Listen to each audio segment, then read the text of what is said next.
जय हिंद साथियों, आज हमारी क्लास है विराम चिन्ह। आज हम देखेंगे विराम चिन्ह हिंदी में कितने विराम चिन्ह होते हैं, किस प्रकार से कौन-कौन से होते हैं।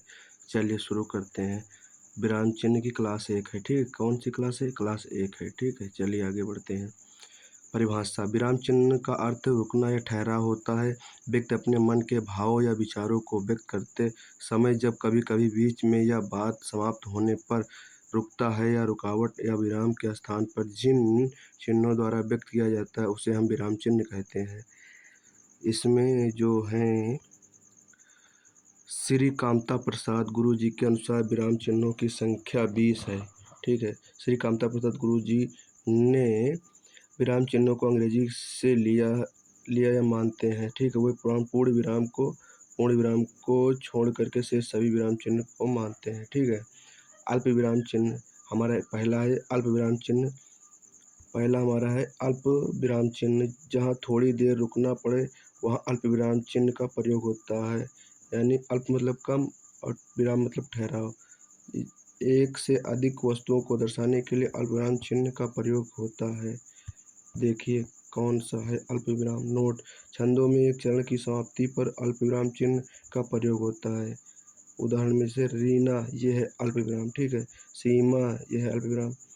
कविता और राजू शादी में जा रहे हैं, ठीक है। भारत, नेपाल, भूटान, यह है अल्प विराम, यह है अल्प विराम। और श्रीलंका दक्षिण एशियाई, ठीक है, देश हैं, ठीक है। चलिए आगे बढ़ते हैं। जैसे 2 अक्टूबर, यह होगा हमारा अल्प विराम। 1869 में ईस्वी में गांधी जी का जन्म हुआ था, ठीक है। राम, सीता, लक्ष्मण और हनुमान ये सभी भगवान के रूप में पूजे जाते हैं। ये हमारा अल्प विराम, ये हमारा अल्प विराम, ठीक है। चलिए आगे बढ़ते हैं। अर्धविराम। अर्धविराम कौन सा होता है? हमारा दूसरा विराम है अर्धविराम चिन्ह।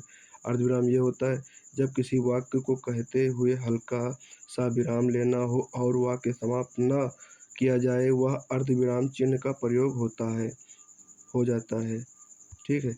आप लोग अर्धविराम चिन्ह देख लीजिएगा। अर्धविराम चिन्ह ये है, ठीक है। चलिए आगे बढ़ते हैं।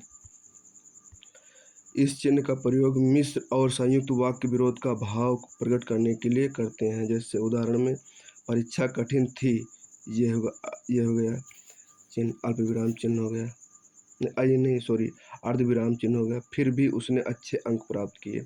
पैसा कमाना आसान है, यह होगा अर्ध विराम, किंतु उन्हें संभालना बहुत कठिन है। पैसा कमाना आसान है लेकिन उसे संभालना बहुत ही कठिन है, ठीक है। क्या है? बहुत ही कठिन है। चांदी बहुमूल्य धातु है, ये विराम, पर लोहे का भी कम महत्व नहीं है, ठीक है। चलिए आगे नेक्स्ट देखते हैं। पूर्ण विराम। पूर्ण विराम क्या होता है? देख लीजिएगा। पूर्ण विराम चिन्ह, पूर्ण विराम ये होता है जब हम बोलते समय वाक्य की समाप्ति पर रुकते हैं तब हम पूर्ण विराम चिन्ह का प्रयोग करते हैं। जैसे उदाहरण में रवि मेहनत से पढ़ता है, ये पूर्ण विराम। रमन का दोस्त सोहन, ये पूर्ण विराम। रमेश ऑफिस से आ गया, ये पूर्ण विराम लगा, क्योंकि जब हमारा वाक्य पूरा हो जाता है तो हम पूर्ण विराम लगा देते हैं, ठीक है। चलिए आगे बढ़ते हैं। प्रश्नवाचक चिन्ह। प्रश्नवाचक चिन्ह, ये प्रश्नवाचक चिन्ह है जब वाक्य में क्या, कब, कैसे, क्यों ऐसा शब्द प्रयोग होते हैं, उन्हें हम प्रश्नवाचक चिन्ह कहते हैं।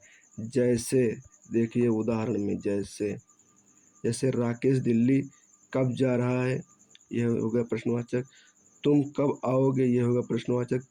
तुम किस विभाग में नौकरी करते हो, यह होगा प्रश्नवाचक। अगला हमारा है विराम चिन्ह, 5 नंबर है विस्मयाद चिन्ह है, ठीक है। विस्मयाद चिन्ह का ये है चिन्ह, ठीक है। इस चिन्ह का प्रयोग हर्ष, शोक, घृणा, आश्चर्य आदि भावों को व्यक्त करने में किया जाता है। उदाहरण के लिए, अजी सुनते हो, ओह यहाँ तो बहुत बुरा हुआ, ओह आरबीसी मैच की जीत गई, आरसीबी मैच जीत गई, हाय राम अब क्या करूं, अरे वह पास हो गया, अरे वह पास हो गया, ठीक है दोस्तों।